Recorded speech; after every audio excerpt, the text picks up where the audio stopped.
and Sri Gauranga, all glories to His Divine Grace, Srila Prabhupada.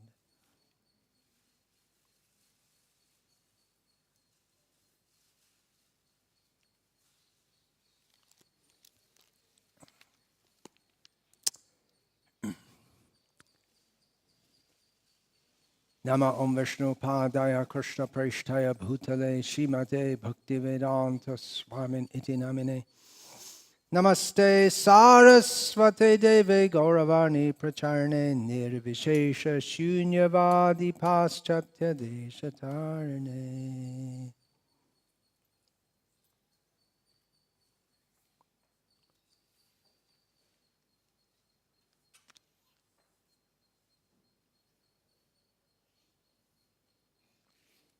Om Namo Bhagavate Vasudevaya.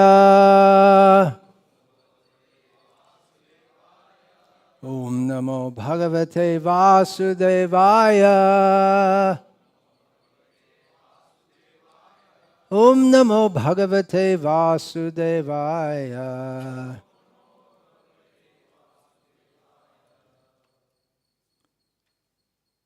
Om Jnanatimirandhasya Jnananjana Shalakaya Chakshurunmilitam Yena Tasmai Shri Gurave Namaha. Nama Shrishtham Manumapi Shakti-putramatra Swarupam Rupam Tasyagrajam Urupurim Maturim Goshtavartim Radha Kundam Girivaramaho Radhika Madhavasham Prapto Yasya Pratita Kripaya Shri Gurum Tam Natosmi Vandeham Shri Guru Shri Ataf Padakamalam Shri Gurun Vaishnavangscha Shri Rupam Sagrajatam Sahagana Raghunatan Vitam Tam Sajivam Sadvaitam Savadhutam Parijana Sahitam Krishna Chaitanya Devam Shri Radha Krishna Padan Sahagana Lalita Shri Vishakhan Vitanscha. Hare Krishna, Krishna Krishna, Hare Hare, Hare Rama, Rama Rama, Hare Hare. Thank you all for assembling here in what is called a Vyasa-puja celebration. I'm a bit surprised to be here myself because there was talk of it, but it wasn't really fixed. And it wasn't really fixed, it wasn't partially fixed, it wasn't fixed in any way whatsoever until about 4 days ago. Well, there was talk of it prior to that. Thank you for all the arrangements. I saw devotees were up throughout the night, putting flowers up. It's still going on. Thanks to the flower bringers coming late. Right? They were supposed to come in the morning, were they? Congratulations on being awake, Gaur Bhagavan, after being up all night. One of them who was up all night putting the flowers. You have somewhat of an excuse for falling asleep in the class. Better if you don't. I'll try and make it exciting so you don't fall asleep in the class. You're not supposed to do things like that. All right, sorry. Shouldn't do that. Sorry also to those of you who may be seeing online who feel, why wasn't I invited? Well, one reason was because we weren't sure, and then just at the last minute called a few. And also there's space restrictions and COVID restrictions. We didn't even know, actually, even up to a couple of days ago, if the whole thing might just be stopped, because we're under Stalin's rule here. Really? Stalin is the name of the chief minister of Tamil Nadu. And he doesn't like religion.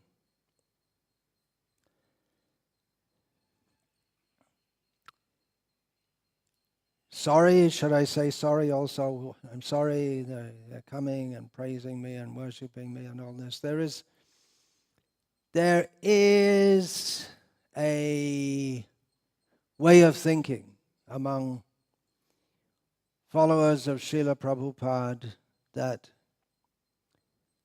only Srila Prabhupada should be glorified, and if any of his disciples are glorified, that's taking away from Prabhupada. We should only glorify Srila Prabhupada. But Srila Prabhupada himself said, I don't know, it's just in my mind the quote, so I won't be exact, but he said that my pleasure will be when my disciples are glorified all over the world. And this glorification, which you're going to do today, of my humble self, I say humble in the sense not of an attitude, but of, it also means someone who's very small. That is also glorification of Srila Prabhupada. And if Srila Prabhupada's disciples are glorified all over the world, then that's glorification of Srila Prabhupada. Just like, for instance, here in South India, just north a little bit, in the Telugu-speaking area, the most famous sadhu alive at the present time, who's Telugu, is who? Chinnajaya Swami, did I hear? Yeah. So he's well known. Is his being well known contributing to the glory of Ramanuja or taking away from it? Obviously it's contributing to it. Probably he is better known than Ramanuja himself. It's not his intent. He does intend to glorify Ramanuja. He's making a huge statue of him, which I'm not so sure about, because having an open-air statue is not traditional. But by his activities and his being well known and his being respected, as he should be, although he does have some differences with the Gauriya Sampradaya, but that's peripheral. His rise to prominence has contributed to the glories of Ramanuja, not detracted from them. If we think of, we all, at least, maybe not all of us, we're all very well aware of Sri Vishveshwara Tirtha. You also know, is it? No, in North India they don't know. But he died. He was more than 100 years old, wasn't it? He died about 3 years ago, passed away. He was highly respected, and properly, for being, not just because he was old and he was a sannyasi, but as a superlative sadhu in the Madhva Sampradaya. So he added to the glories of Madhvacharya by being what he was. Even here in Tamil Nadu, at the present time, we don't have such a towering figure in the Sri Vaishnava Sampradaya here, but until fairly recently, in the Smarta Sampradaya, or Mayavad Sampradaya, Shankara Sampradaya, there was Chandrasekharendran, who was known as Shankaracharya, but by his activities, and he was also rightly glorified and rightly respected for being a great sadhu, even though he's a Mayavadi, but he was a great sadhu. Can't deny, he was absolutely undeniable. He was a great sadhu. So certainly he added to the prestige of the Shankara Sampradaya. We see that in the first canto of Bhagavatam, that when Parikshit was born and his future was predicted by astrologers, he will increase the glory of the line of the Kurus, of the Pandavas, which already, the Pandavas, how could you increase the glory with the Pandavas, such massive personalities? but Parikshit will even increase it further. So not everyone will increase to that extent. Not everyone who's going to be carrying the legacy of Srila Prabhupada is going to be such a powerful sadhu or ideal sadhu, but the glorification is there as carrying the teachings and the desires of Srila Prabhupada in the next generation. And as Srila Prabhupada often used to say to his disciples, you will have to do so next. And I have to say to you, you have to do so next. You are the next generation. The child today is the parent tomorrow. The disciple today is the guru tomorrow. The child, when becomes a parent, never ceases to be the child of the parent. The disciple never ceases to be the disciple as he accepts disciples himself.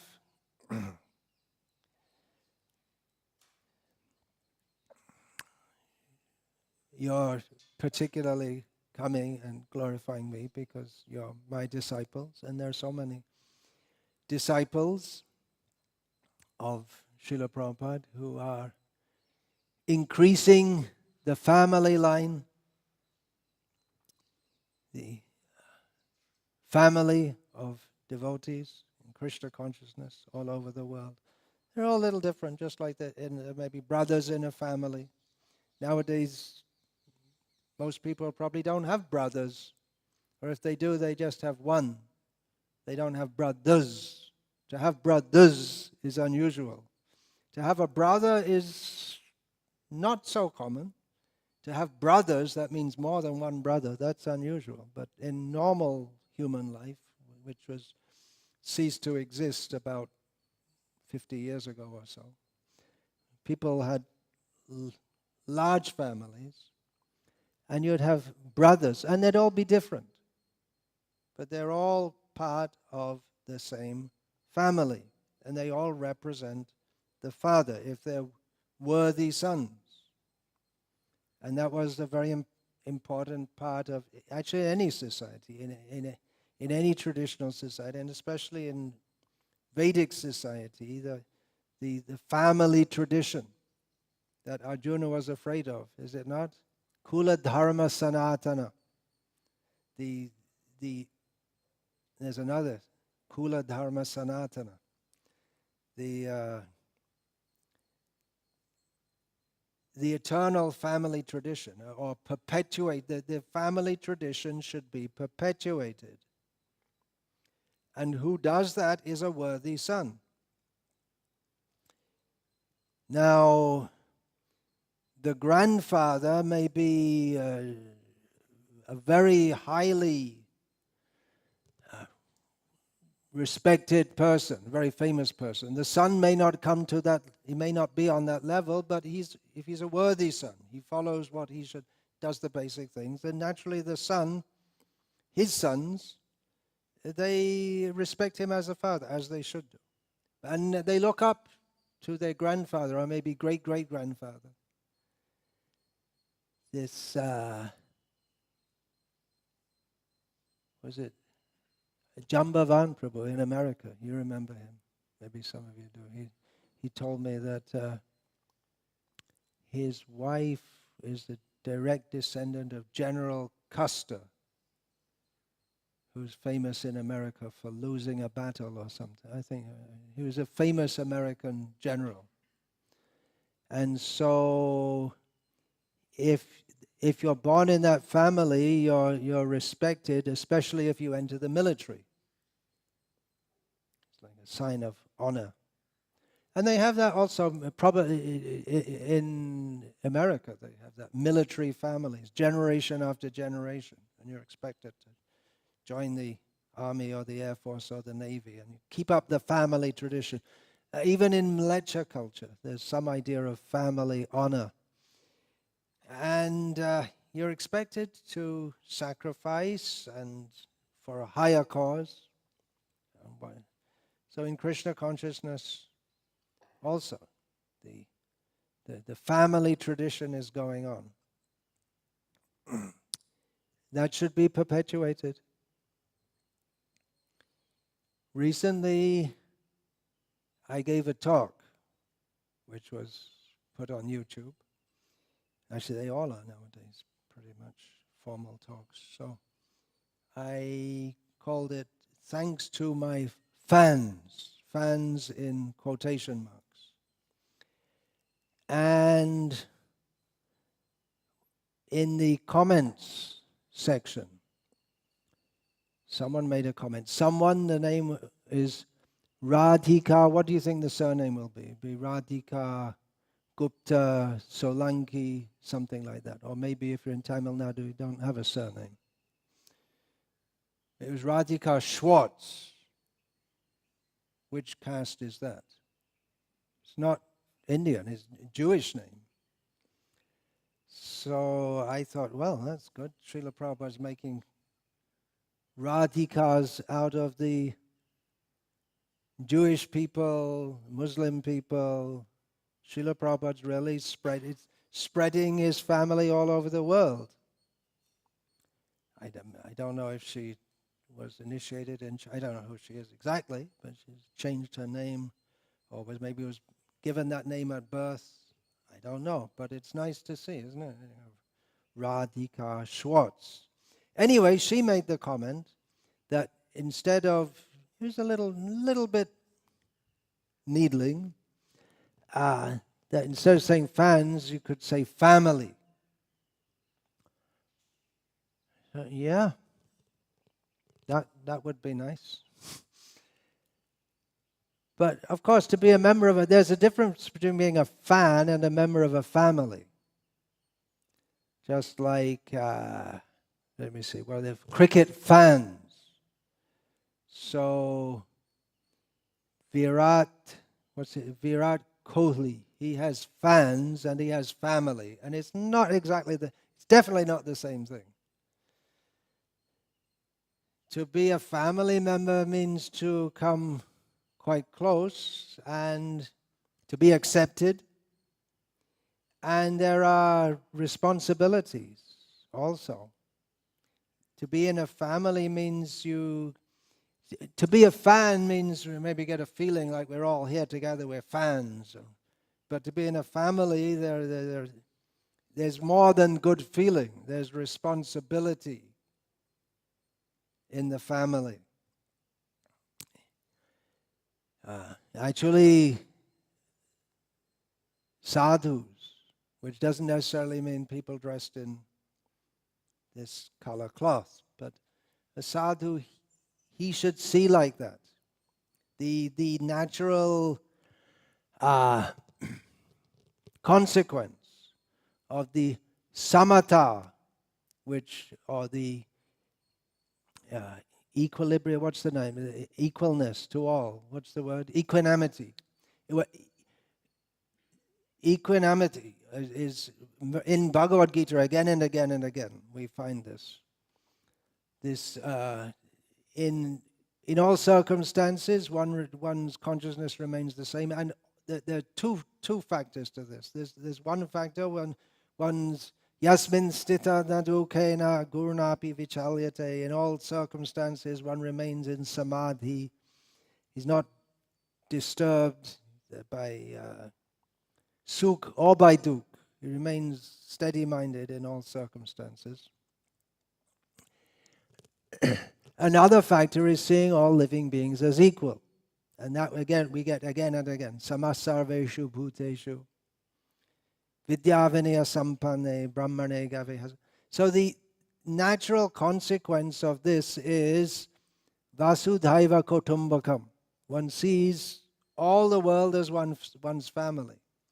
Because being in a family materially means ayam nija paro veti. This is my family, and that's you. And it's our group, and you are outside. So being in a family, there's a sense of protection and togetherness, but it's also a sense of separateness. But this Vasudhaiva Kutumbakam. We see the whole world as family. That is, Ayam Nija Paro Veti Chetasa, what is it? Manyase Ganana Laghu Chetasa. Someone who's small-minded, they think in terms of I, me, and mine. They're not totally selfish, but it's extended selfishness. Total selfishness is called being a psychopath. And being normal is to be considered when your psychopathy is extended somewhat.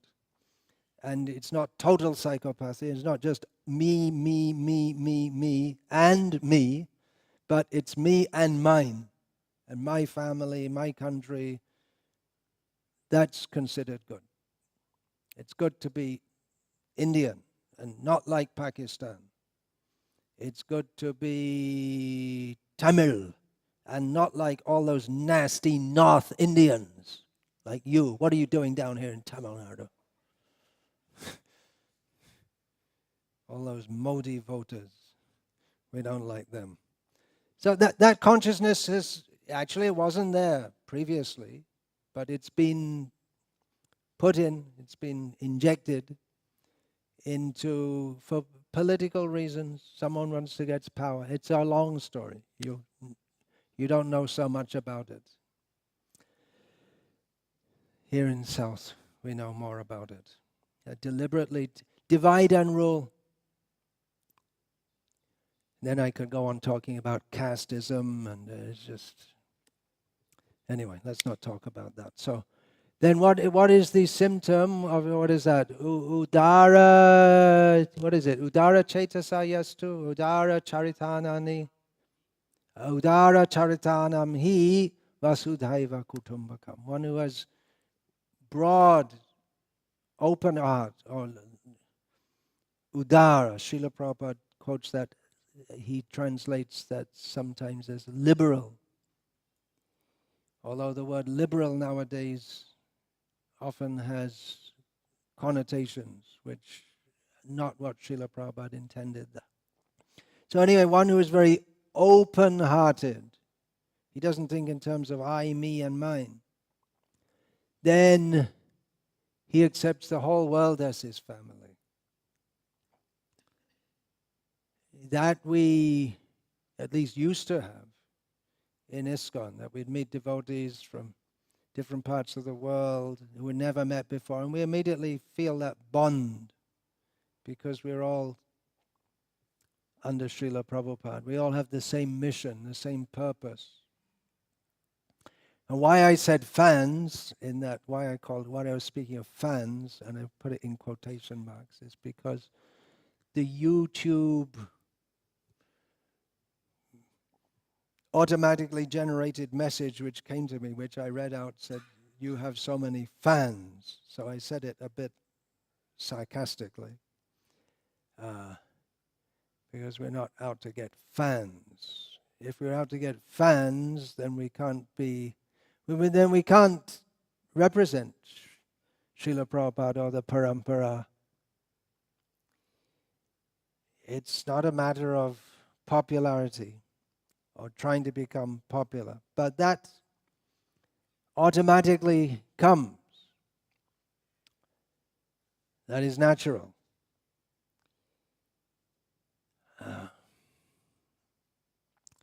That relationship between guru and disciple is like that between father and children. The mother is the Veda.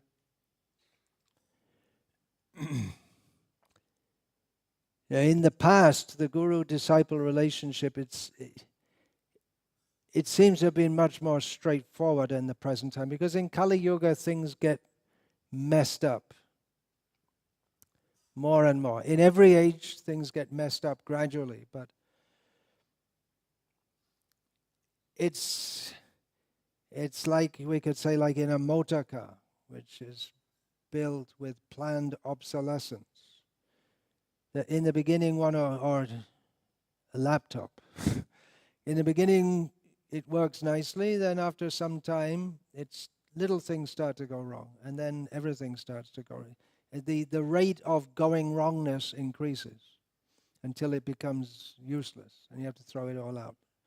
So it's like that also. In Satya Yoga, things are pretty nice, apart from sometimes Hiranyakashipu pumps his head in the door.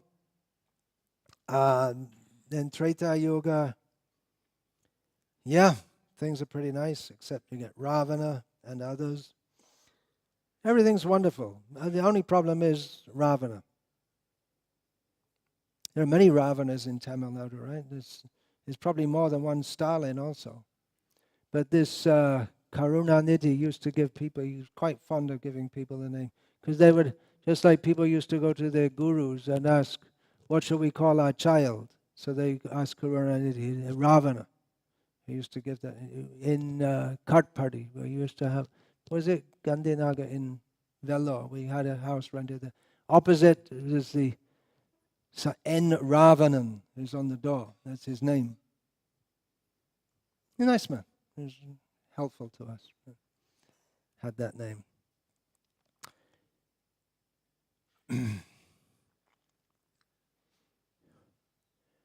In Kali Yuga, things degenerate. Just like with a car or a laptop, things start to go wrong more and more and more, and it gets more and more difficult to work with.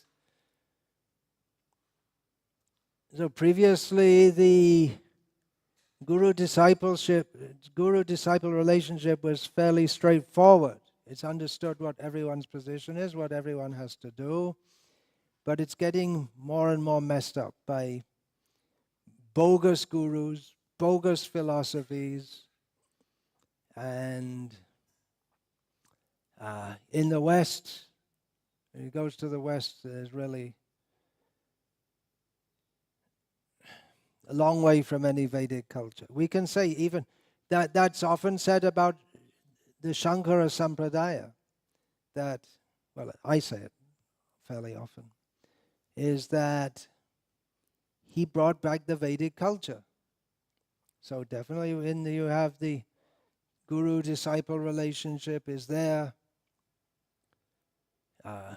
That core aspect of Vedic culture. Because Vedic culture, what is meant for? It's not just some culture that you, instead of wearing blue jeans, you wear dhotis and saris. It's not just some arbitrary culture, but it has an aim. Vedaischa sarverahameva vedyaha. The aim is Krishna. So the aim is spiritual realization. And so that guru-disciple relationship is a cornerstone of the Vedic culture. It's not by choice. It's not optional. It's not optional. If one, in Vedic culture, one without a guru is just like an animal. Because jnanena hina pashubhya naranam, without knowledge, one is simply, a human is an animal. You may say, well, even the animals have knowledge. The animals know how to build their nests and how to fly here and there, the birds. But knowledge in this context means tad vijnanartam sagurum eva abhigacchit. One should go to a guru for that knowledge, which you cannot get in animal life. That knowledge of how to come out of the cycle of birth and death. For that, one has to go to a guru. So it's a cornerstone of Vedic culture, guru-disciple relationship. But that culture is breaking down according to the pristine standards. Hardly anyone nowadays is fit to be a guru or a disciple. Still it's going on. Still we find, just like we say, Madhva Sampradaya, Shankara Sampradaya. Well, it is after Chandrasekharendra, and I don't know, but it can come up again. Because the basic understanding and structure is there. It's not that every guru is in the Madhva Sampradaya is going to be on the level of Vishveshwar Tirtha. And before, he was considered a hugely great scholar. Who was that? He passed the Achyutananda and Yashodananda and went to visit. He was very favorable, actually. And that was, there's a photo of him with Yashodananda and Achyutananda. Do you know his name? I just can't remember. Vidyamanya Tirtha. Yeah, he was hugely very deep scholar. So not everyone, and of course, to say he's a good scholar in the Madhva Sampradaya, I mean, even the average Madhva Pandit is way ahead of 99.9% of ISKCON devotees. So, not just great scholar, but great sadhu. So it's not that everyone's going to be like that, but the culture is in place and it goes on so that others can come up. We see in our parampara, sometimes people question that, well, there seems to be a gap in time between Baladev Vidyabhushan and Jagannath Das Babaji. How can you put one after the other? There were gurus there, but they may not have made such an outstanding contribution to the parampara that they are particularly remembered. They were gurus, and now they say, well, after Prabhupada there can be no more gurus, because no one's on that level. It's ridiculous. Everyone in the Ramanuja Sampradaya is going to be on the level of Ramanuja. No one's on the level of Ramanuja. Does that mean that there's no, then just Ramanuja initiates everyone by imagination?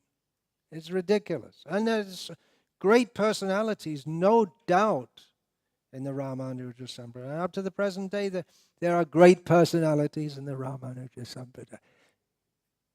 We wouldn't say on the level of Ramanuja or Yamunacharya or Vedanta Deshika, not that, but the very fact that they're solid devotees, they're great personalities. Why should you deny?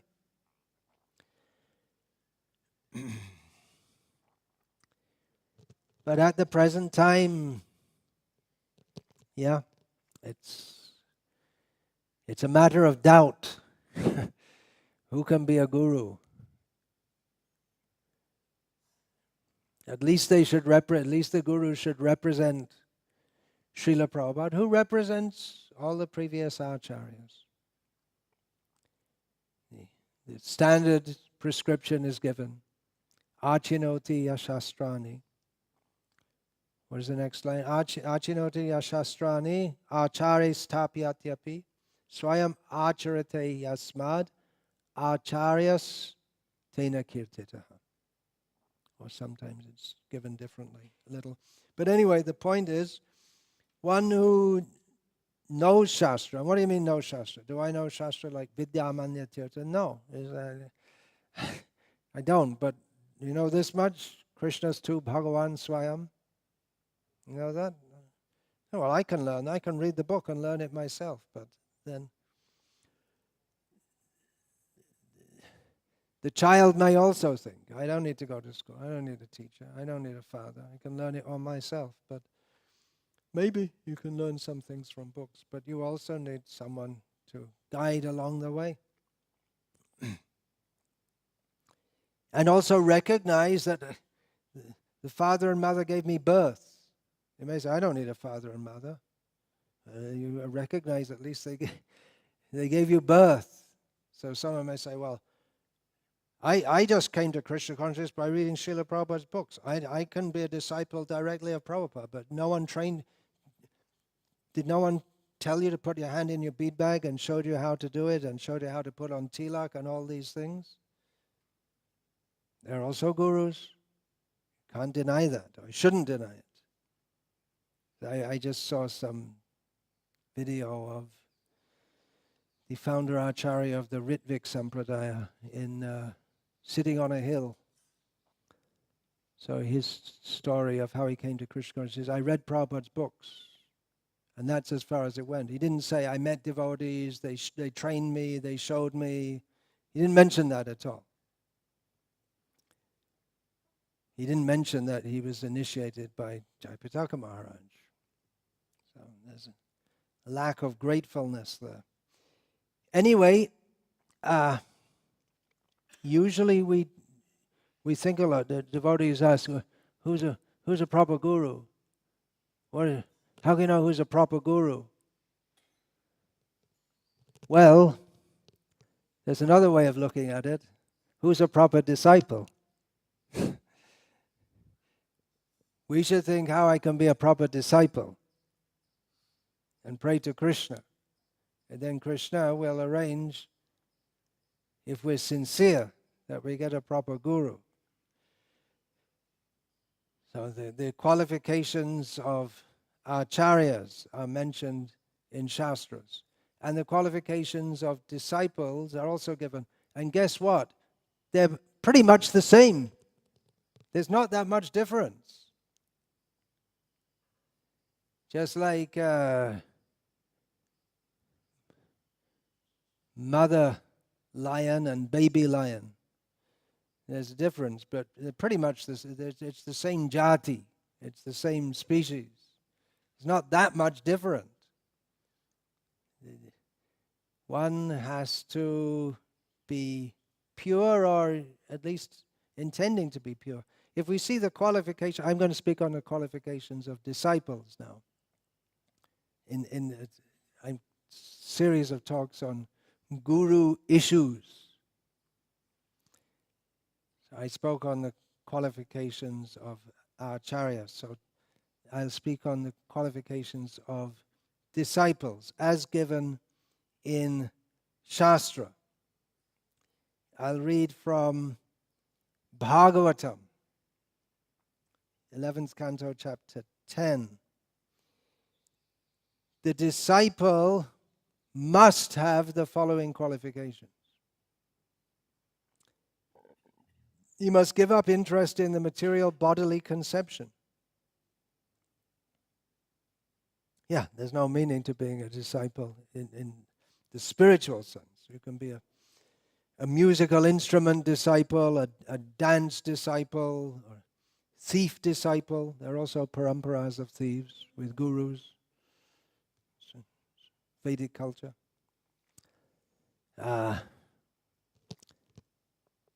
You can be a weapons disciple. Go to the Brahmin and learn, just like the Pandavas and the Kauravas. They went to Drona. It was arranged. They were sent. Bhishma sent. You go, learn. But to be a spiritual disciple, one must give up the material bodily conception. At least be prepared to give it up. The disciple must give up material lust, anger, greed, illusion, madness, and envy, and then everyone's ruled out. Is it? Everyone's ruled out. But then you may think, if you give up material lust, greed, and all these things, then what do you need to be a disciple for? You're already there. You're already perfect. So it means that one must have at least the intention to give that up. And one shouldn't be grossly lusty, greedy, and so on. There has to be some self-control and some level of advancement, maybe from a previous life. And someone who is excessively lusty, greedy, and envious, and they're not going to become a disciple anyway. They're not going to be interested in spiritual advancement. But some people with ulterior motives might approach a spiritual guru. So the gurus also have to be on the lookout to see that someone's not approaching me with ulterior motives. The disciple, should be interested only in understanding the science of God. That should be the reason for coming to a guru, not because in this area everyone gets initiated by such and such guru, so you should also get initiated by such and such a guru. Or this guru, whatever, he has the most disciples, or this guru has the nicest smile, But tad vijnanartham sagarum eva bhikachet. For that knowledge is the knowledge that often we find in Shastra the word tat, or something like this. Tat, what does it refer to? For that, and then you have to see before that. When one has come to the preliminary understanding that everything in this world is useless and simply causes suffering, then one should go to a guru. So one should have that. One should go to a guru for understanding the absolute truth, that which is beyond birth and death. One should be interested only in understanding the signs of God, and he should be ready to consider all points in this matter. Don't think, I'm going to walk into the guru. It's like what is that? Drive-in McDonald's. You go in and you drive out. Drive in, drive out. Okay, go to the guru, get initiation, boom, I'm there, got it.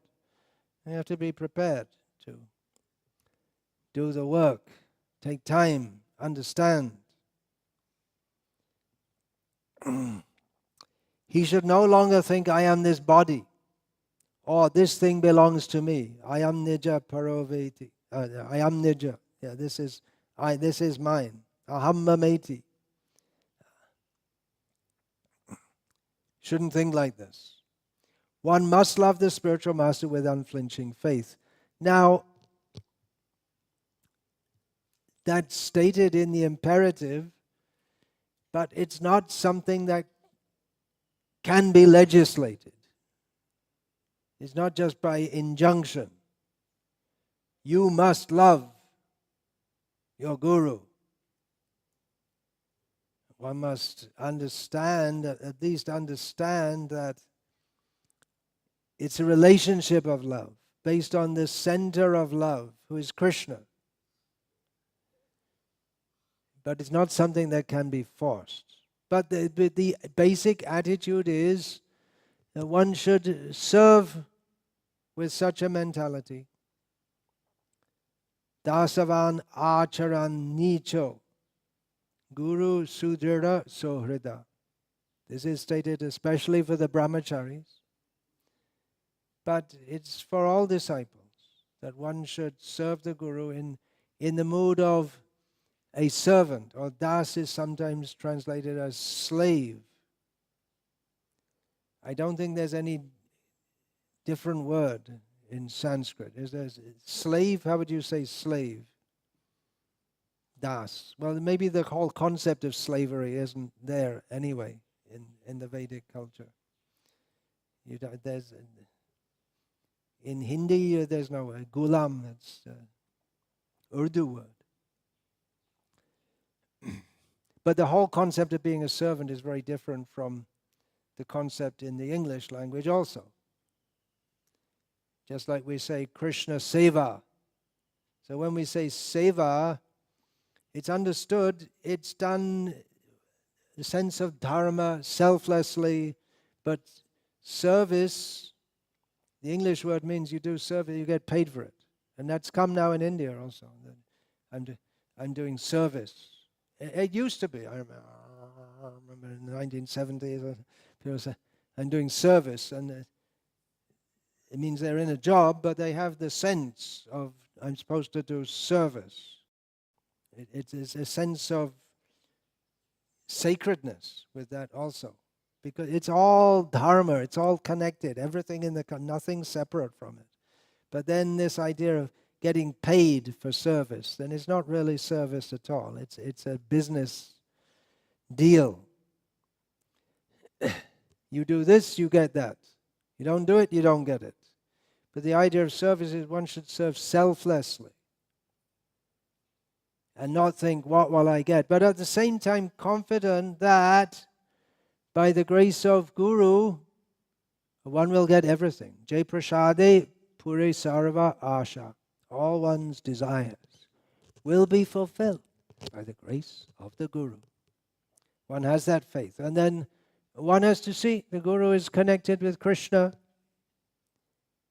Krishna's mercy will flow through that. We say the mercy of the Guru. Mercy of the Guru means the mercy of Krishna.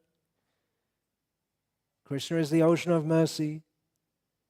The Guru is raining mercy, just like the clouds collect water from the ocean.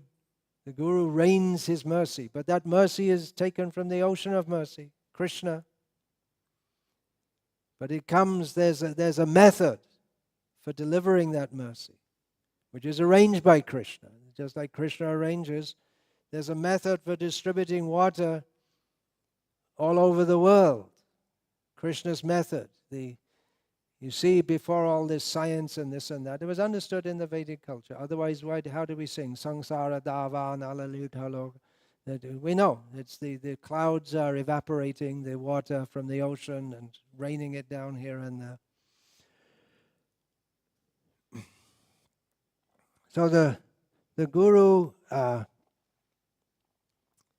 showers the mercy on the submissive disciple. But you have to see, the Guru is connected with Krishna. So that faith is there. And then naturally love will arise, because love is the natural position of existence. To live means to love. Actually, to live means to love. That's because Krishna is the receptacle of all love. He is Prema Swarup. He is the very form of love. And the Gurus connect with Krishna. They give knowledge of Krishna, because we're all mad, we're all insane, and we don't know what to do for our own proper benefit. So we have to be trained where to go. And we're running to the witch instead of running to Krishna. We're the Pishachi. Sometimes Maya is compared to Pishachi, a witch. So we're attached to the witch who sucks our life and gives us the wrong understanding. So the Guru has to direct us. Go this way, don't go that way. Keep away from that witch. Go to Krishna. Then naturally, if we go to Krishna, then loving feelings will arise. It's natural. Guru speaks Shastra to direct us. Srimad Bhagavatam is unique in this regard, or let's say superlative in this regard, because all the Shastras point to Krishna. But particularly by hearing Bhagavatam, which, although the Shastra is Krishna, non-different from Krishna, particularly Bhagavatam is Krishna. So yasyang vaishuyamananam Krishna Paramapurusha Bhaktir utpadyate pungsam shokamoha bhayavaha. By hearing Bhagavatam, then naturally feelings of love, bhakti, will arise in the heart for Krishna, who's the Supreme Person. And then all material lamentation, illusion, and fear will be dispelled.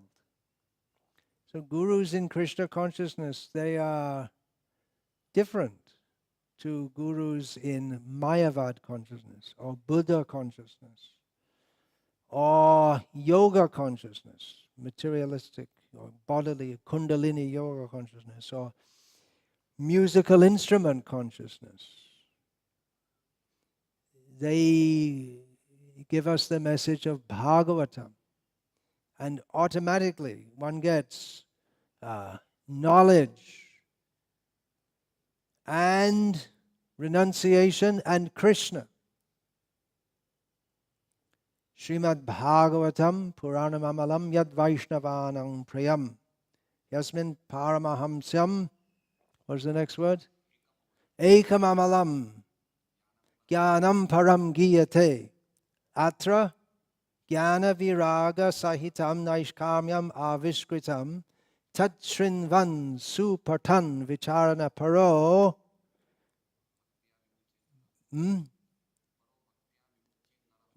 Paro Bhakti Vimuchen Naraha. Thank you.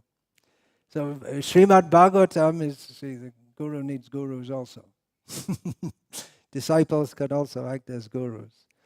Srimad Bhagavatam is very, very dear to the Vaishnavas, particularly this. It's the spotless Purana. All the Shastras are Krishna, but there are spots. Krishna is everywhere. Why don't we see Krishna? Because Krishna, to our vision, is covered by Maya. We don't see Krishna. We see, this is something for my enjoyment. This is something which acts against my enjoyment. And we think in terms of sankalpa, vikalpa. What do I like? What don't I like? Here is a nice little baby. Oh, very nice. Here is a baby snake. Kill it, because it'll grow to be a big snake, and even as a baby might kill you. So we see, this is very nice baby, human baby. Although I don't know in traditional culture if the high-class people would think the Chandala's babies, they wouldn't even see them. Adrisha as well as being asprisha, unseeable. Anyway, we think in terms what is nice for me, what is not nice for me, and even the Shastras, the various Shastras, they're pitched at various levels for people at various levels of consciousness, because not everyone's ready to see Krishna or accept Krishna. But when one is on the level of Paramahamsa, or when one aspires to be a Paramahamsa, or when one comes to the level of being fit to be a disciple of a Paramahamsa, then one can start to hear and appreciate Bhagavatam. Paramahamsa means Vaishnava. Nirmatsaranam satam, who's not cultivating enemies in terms of I, me, and mine, who acts as guru just to help others come up toward Krishna. So by hearing Bhagavatam, there is knowledge therein. Knowledge, who am I?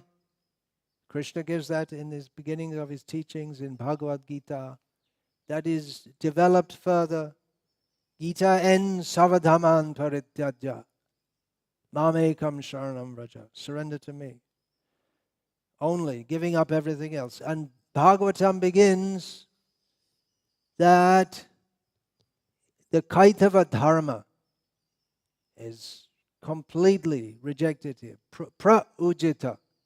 Completely rejected herein. So it begins where Gita ends, Bhagavatam begins. The teachings comes up to the next stage.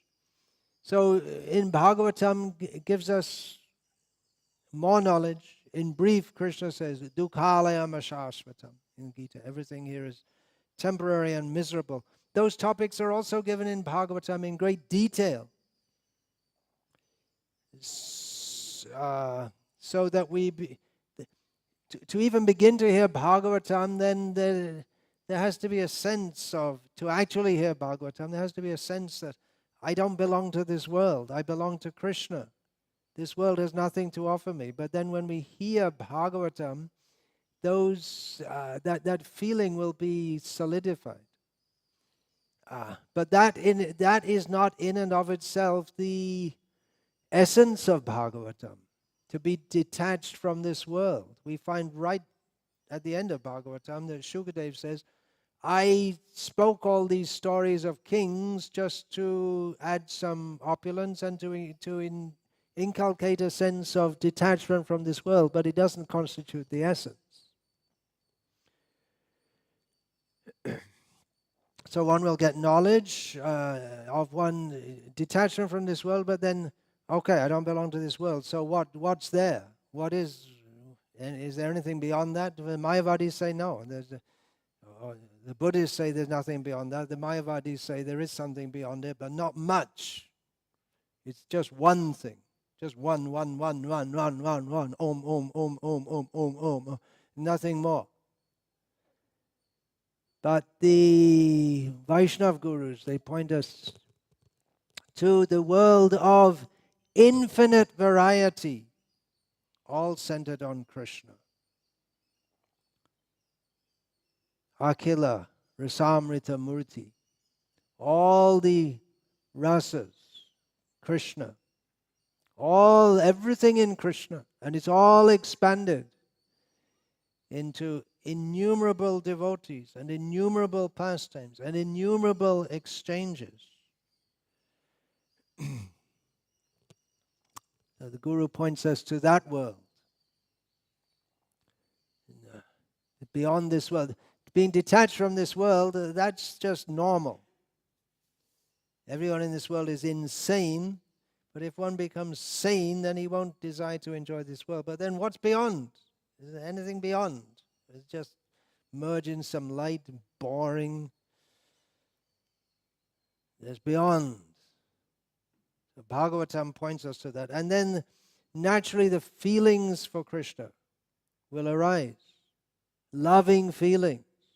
So love for Guru, that will naturally arise as one surrenders to Guru, and as one surrenders to Guru, opens the heart, and then there's Bhakti comes in, Krishna's mercy. The natural feelings for Krishna awaken. So the love will automatically come. But at least it should be understood. It said one must love one's Guru. It should be understood that this is not just some formal relationship. You study and you go away. But here you study and you never go away. You remain forever. It's a big commitment, no doubt. But we have to remain forever at the lotus feet of Krishna. We have to go to Krishna. And Krishna sets things up in such a way that it's all, what's the word when you give the responsibility to someone else? Delegated. No, there's another word I'm thinking of. Outsourcing. I can't think of it just now. So Krishna, he gives. All right, there's this group and that group, and you serve in this group. But that doesn't take away from our relationship to Krishna, with Krishna, but it adds to it more.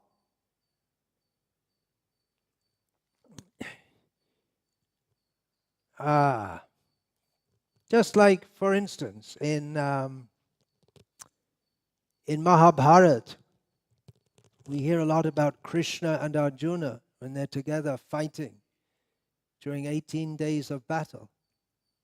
There's so many other stories we don't hear. Not only on the battlefield, but off the battlefield. And Arjuna comes back with Krishna. Someone is washing their feet, preparing their bath, and seeing Krishna and Arjuna. And for them, their heart is completely full with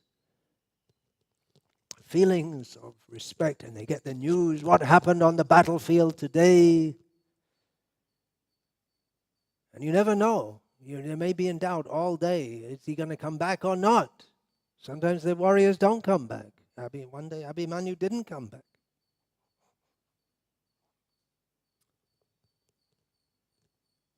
Come back, and if he's come back, he's not just come back, but he's done so many heroic deeds. Otherwise he wouldn't come back. He'd be dead.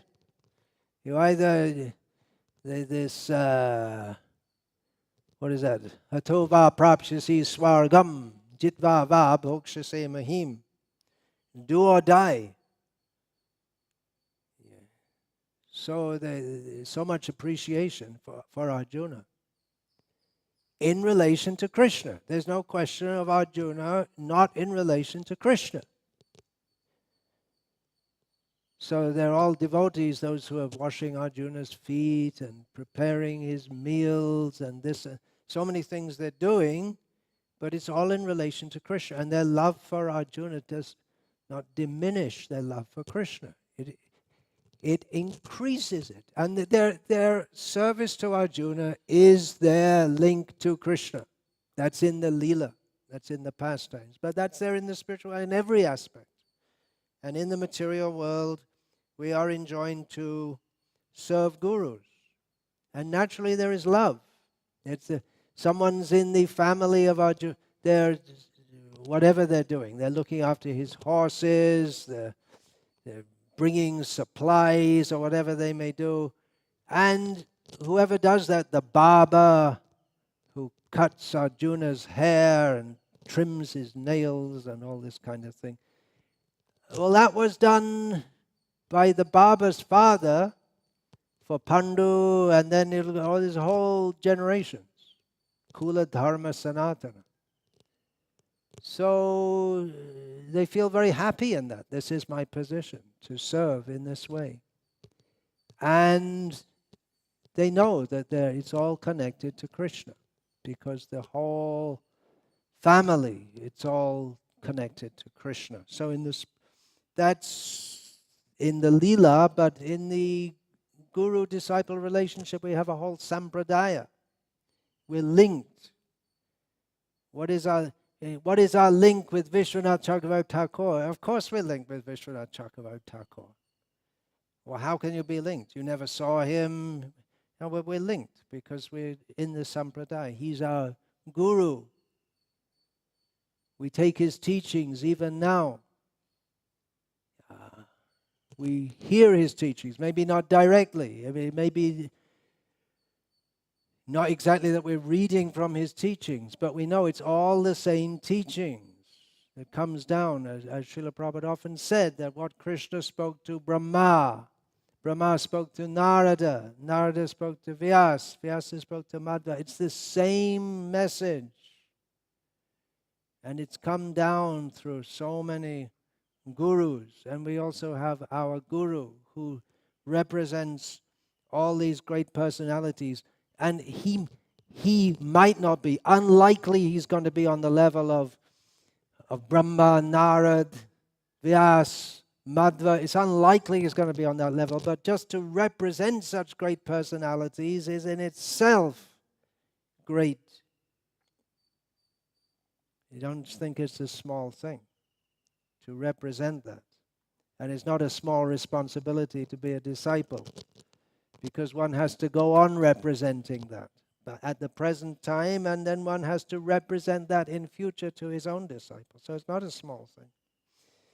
So the bona fide disciple should be inquisitive to understand transcendental subject matter. He must not search out faults among good qualities, and he should no longer be interested in material topics. His only interest should be Krishna, the Supreme Personality of Godhead. So that's the meaning of discipleship in Krishna consciousness, that our only interest is Krishna. There may be, due to being in this material world, there may be, or will be, various peripheral interests also. One has family, society, and so many things. But clearly, one's goal of life must be Krishna, understanding Krishna to be the Supreme Personality of Godhead.